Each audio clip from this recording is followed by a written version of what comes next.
So in this lecture we talk about one more responsibility of data link layer, that is medium access sublayer. So in which we are going to talk about two things. Data link layer is having two sublayers that we call it as data link control and multiple access resolution.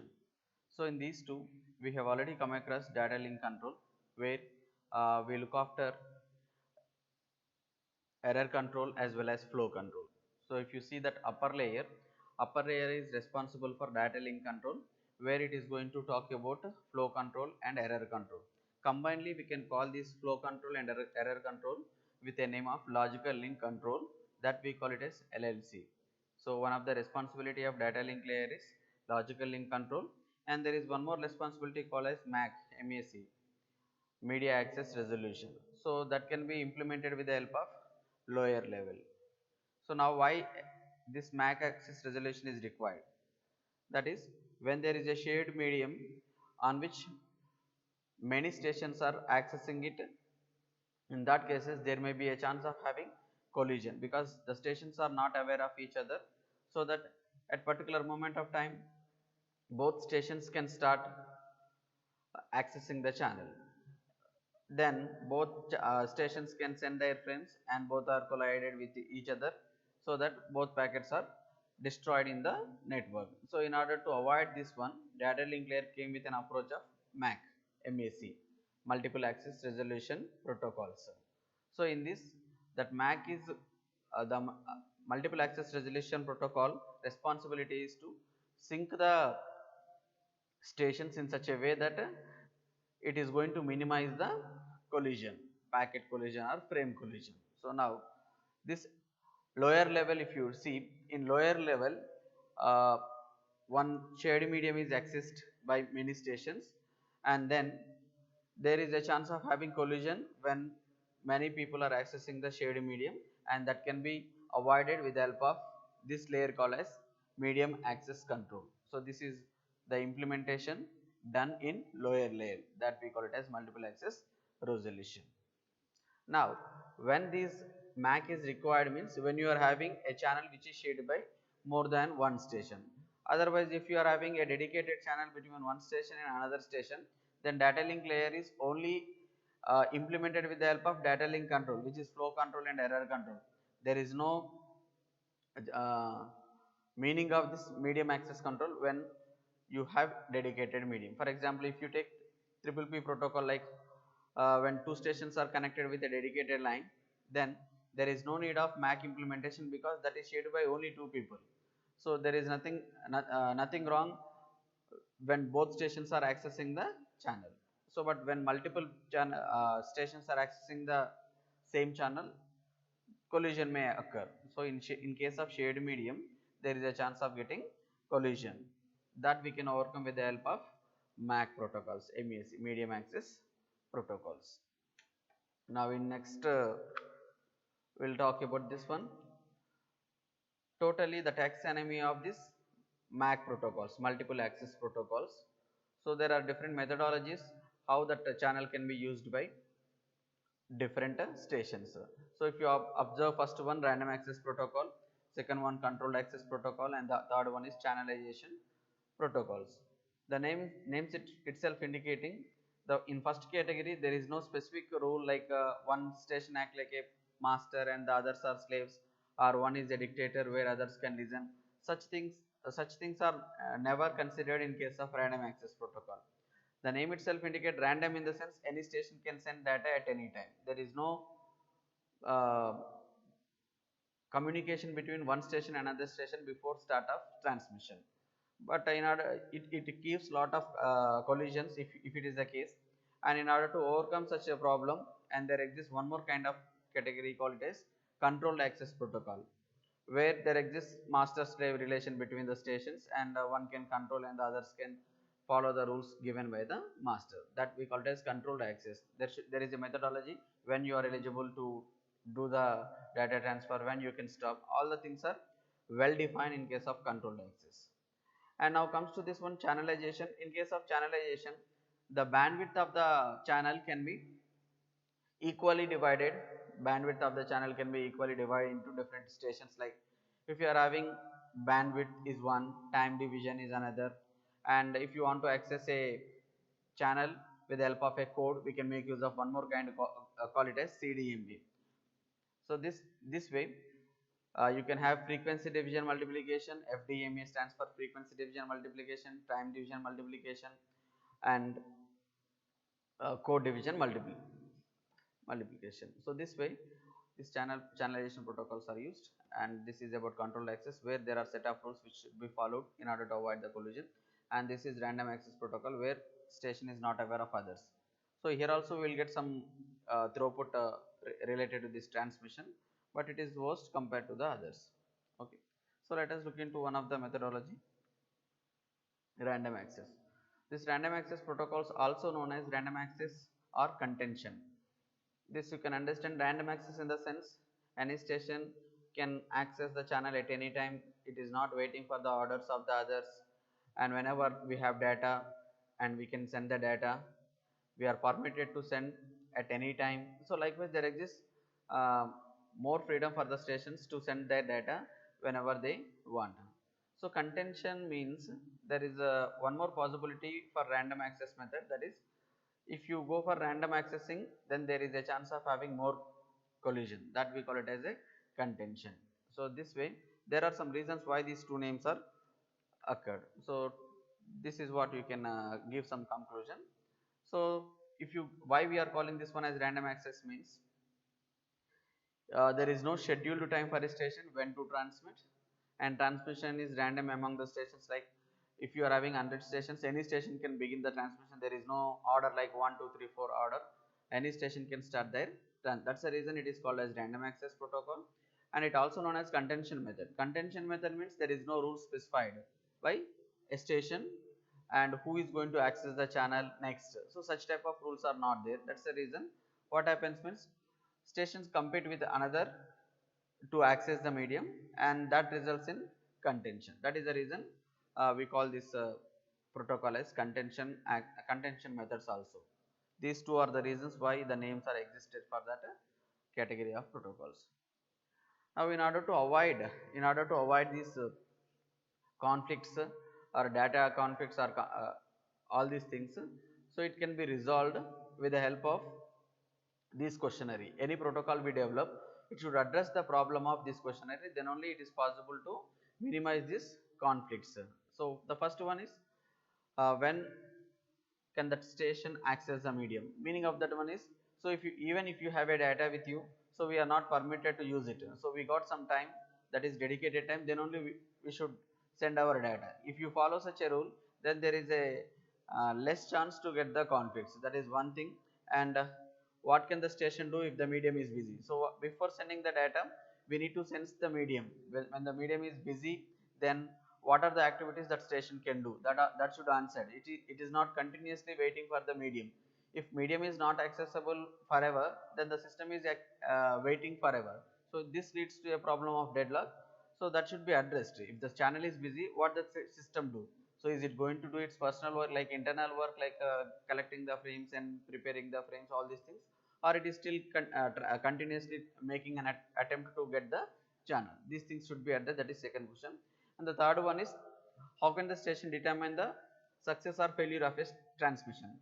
When a station got a chance to send its data on the transmission medium, and there should be some sort of acknowledgement to the station saying that it is successfully delivered or there is a problem in the middle. So that is we have already come across such methods, like acknowledgement methodology is always useful.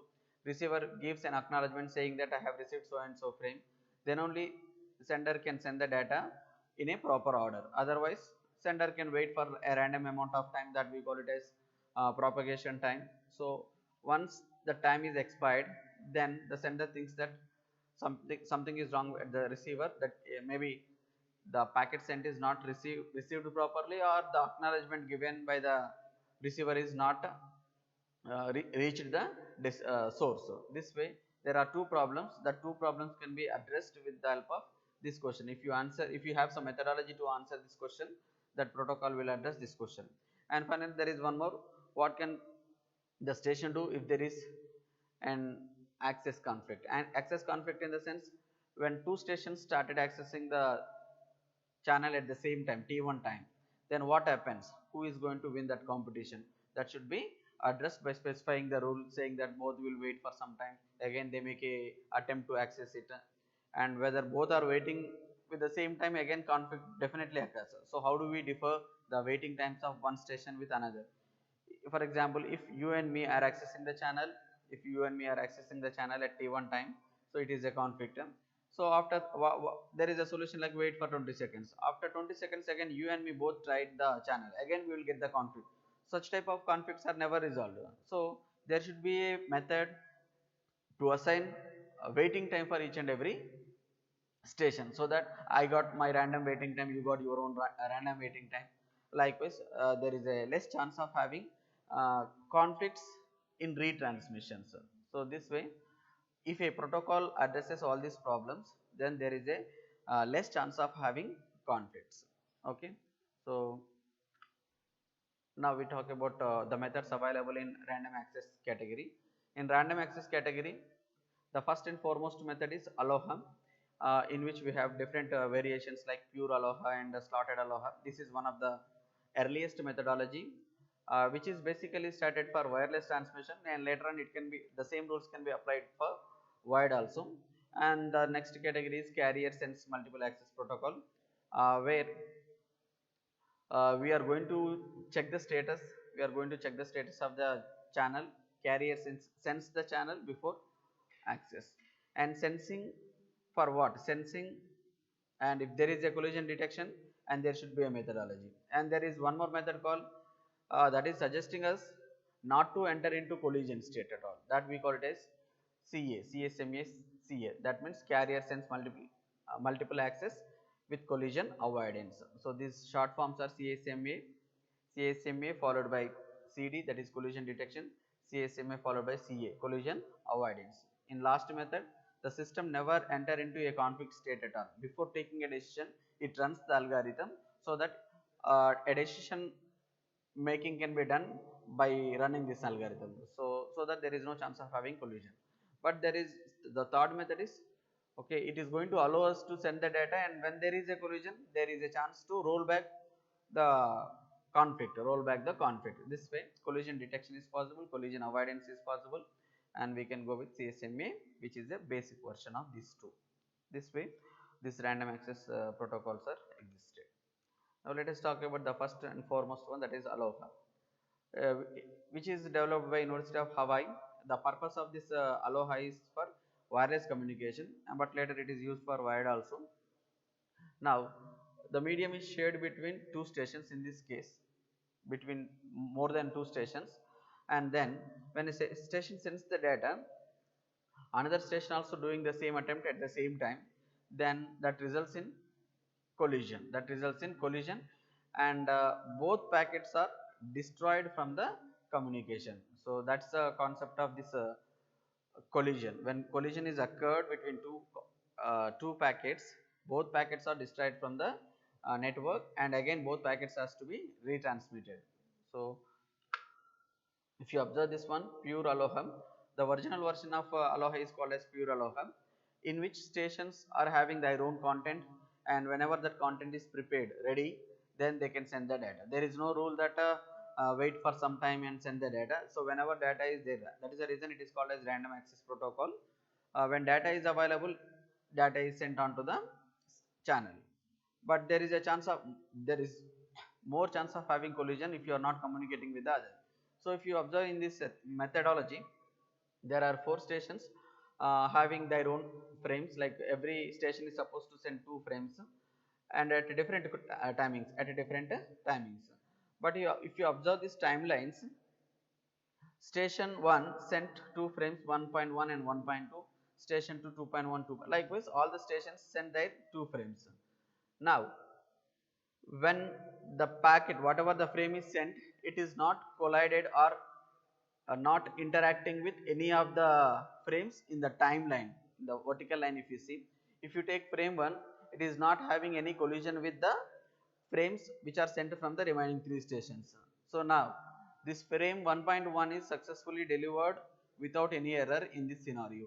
But if you observe one more frame, like frame 3.2, and if you draw a vertical line and it is not having any collision with the other frame, so that the transmission is done successfully for only two stations and only two frames, that is frame 1.1 and frame 3.2. So in this method totally 8 frames are sent. Out of 8 frames, 2 frames only successfully received. So what about remaining 6 means those are collided with each other, now the percentage of collision also we need to consider. If you observe these two, the last part of the frame 2.1 is collided with first part of the frame 1.1. Even 1 bit collision also considered as collision only. So we never negotiate like only 1 bit is corrupted and we can retransmit only 1 bit. The entire frame has to be retransmitted. So that is the methodology of this pure aloha. In pure aloha method, all the frames will send their data whenever the data is available. So if you see this retransmission policy, the first one will indicate when we call it as a collision means even one bit of one frame with another frame is collided, then that we call it as collision only, and both packets are destroyed, no one is succeeded. If one bit of one frame, one bit of another frame are collided with each other, then those two packets are destroyed, that we call it as a collision. And once collision occurs, what happens means what we need to do is we need to resend the frames whichever destroyed in the transmission, and when this retransmission is taken place means this retransmission is taken place based on acknowledgement policy. This aloha will make use of this acknowledgement policy only. When receiver gives a acknowledgement, upon receiving acknowledgement, the sender will send remaining coins next frame, the sender will send next frame. If acknowledgement is not received properly, or whatever the frame we have sent that is not received at the receiver, then the timeout concept is used here. Every frame, when a frame is sent, the sender start the timer, and after certain threshold value the sender decides that two cases he will determine by expiring this timer. One is the sent frame is not received properly by the receiver, that is one chance where timer is get expired, and the other is okay, it is received properly at the receiver but the acknowledgement is not properly delivered to the source. So this, because of these two reasons, there may be expiration of this timer which is associated with that frame. So this way a station will wait for the acknowledgement, after timeout period it is going to retransmit, and then if collision is occurred which involves more than two stations, then what happens in retransmission means, for example, five packets are collided with each other, then all five stations will do the retransmission, again that will lead to collision again, because uh, just now we come across a collision, then all the stations will realize that something is wrong. After timeout period, all will restart the process, and when all restart the process at the same time, again it is leading to a collision state. So in order to address this problem, of avoiding this collision for in multiple retransmissions, all the stations need not to start its retransmission with a fixed amount of time. So one may wait for 2 seconds, one may wait for 3 seconds, then they start retransmitting. If it is the case, then we can reduce the collisions. If the stations are waiting at a random times. If all stations are waiting in the equal amount of time, then there is a chance of getting same percentage of errors, conflicts in second retransmission also. So this will get into a deadlock state. Continuously you are come across this collisions. In order to avoid these continuous collisions, this method will make use of timer. So when there are multiple stations involved in the collision, in pure aloha, it is going to make use of this time periods. Each station will wait for a random amount of time instead of fixed amount of time, then it starts retransmission. Because of this randomness in the waiting, there is a chance of avoiding more collisions. That random amount of time we call it as back of time. How long we need to wait is decided with the help of back of time, that we call it as back of, which is represented with TB. In pure aloha, there is one more method to avoid this congestion, that is after maximum amount of retransmission, let us say I started my transmission, I got error in the middle, again I start retransmission, again I get failure, again I will do the retransmission. How long a station will do this retransmission? So if you continue, if you allow the system in retransmission permanently, it is a nuisance in the network because it is failing, most of the time it is failing to deliver its content.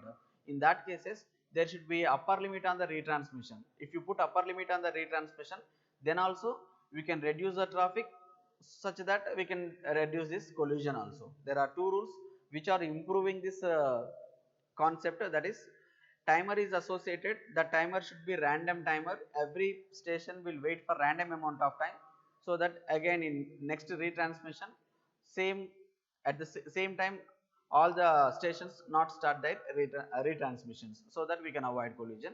Second one is how many attempts a station can do in retransmission, that also fixed amount of time, let us say 15 times or 20 times. After 20 times that station is not allowed to access that channel because it is, there is some internal problem which related to that station. This way 2 points which will improve the this concept of collisions in Pure-Aloha method. So if you observe this method, the methodology of this Pure-Aloha like this: when a station starts its work, it is going to count its timer, how many attempts it can do in retransmissions. For example, if I fail in first frame, again I will send the frame for retransmission, again failed, again retransmit the same frame.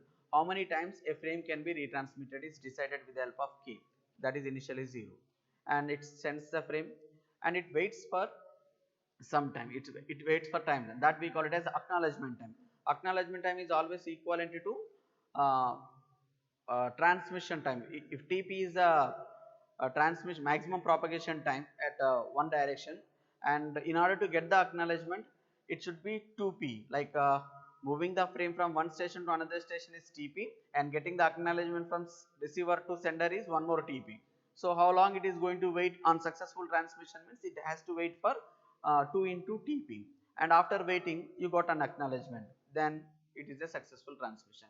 If you are not getting any acknowledgement, then we are not sent properly, or we have not received acknowledgement properly. In these two cases we are making retransmission, second time transmission, that's the reason it is called as retransmission. So as it is second one, k must be incremented by 1. And I said already, every station is having a maximum number of limit for retransmission, that we need to check whether it is crossed the maximum retransmission attempts or not. If it is not crossing, then choose a random number, and that random number multiplied by this TP, means TP is maximum propagation time, or there is one more time called average transmission time. Multiply it and you will get a random amount of time, and that random amount we need to wait. After waiting random amount, then again send the frame. So this way this method will work in case of Pure-Aloha. So this random number range is increased when you are making more number of attempts. Let us say if it is your first attempt, you got 0 to 2 power 1, means only you got a range of 0 and 1.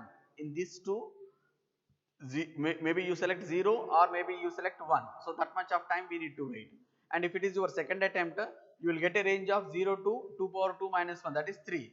So 0 to 3 numbers, one of the number is selected and that is multiplied by the TP, and that much of time we need to wait. If you observe this way, if k is keep on increasing, the number of number of digits in the range is get increased, and automatically your waiting time also get increased. This way, if you are going for a larger attempts, then automatically we are waiting for more time, so that it is going to reduce the complexity and avoids the conflicts. This way this Pure-Aloha method will work. So in next class we talk about examples which will give you the performance of the Pure-Aloha. So now we are stopping this session.